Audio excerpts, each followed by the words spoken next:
What's up, YouTube? Right now we're gonna replace a visor for a car. This particular car is Toyota RAV4, but it goes to every car.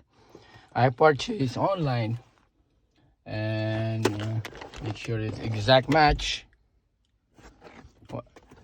Keep an eye on the pins, because this is the clue where we're going to pry the old one. Okay, so let's start doing it, prying it.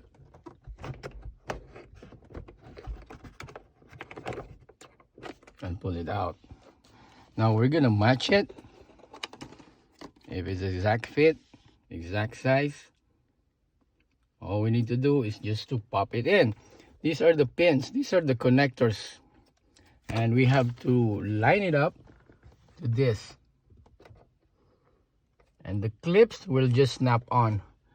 So let's try doing it. There you go. Okay.